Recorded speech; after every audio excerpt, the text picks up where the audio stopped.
الترجي الرياضي التونسي. موجود معنا الاستاذ محمد علي غريب. استاذ اهلا وسهلا، مرحبا. السلامة حيدر، تحية ليك وتحية إلى فريق البرنامج. اهلا وسهلا بك استاذ. تعطينا فكرة على الموضوع هذا، على القضية اللي انتم بصدد اعدادها، شنو بالضبط معناها؟ لسنا بصدد اعدادها، هي شكاية جزائية قدمناها منذ يومين. قدمتوها فوالا. قدمناها منذ يومين ضد شخصين، اولا اللي هما يأسسوا في برنامج برا خلينا نسميه رياضي. اولهما اتهم الترجي الرياضي التونسي وممثليه القانونيين بتبييض الاموال. تبييض ولا تبويض؟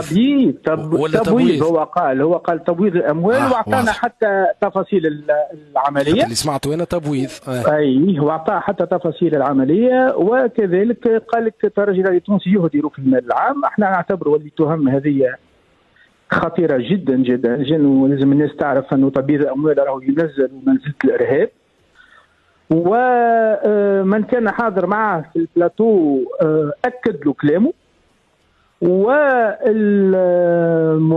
لم يتدخل حتى يحط كل واحد امام مسؤولياته، واللي نعتبروه احنا موافقه ضمنيه منه. قدمنا كذلك شكايه شملت بالاحرى المنصات التي تولت ترويج هذا الفيديو او هذا المقطع، ونحن في انتظار قرار النيابة العمومية في خصوص الشكاية التي تقدمنا بها.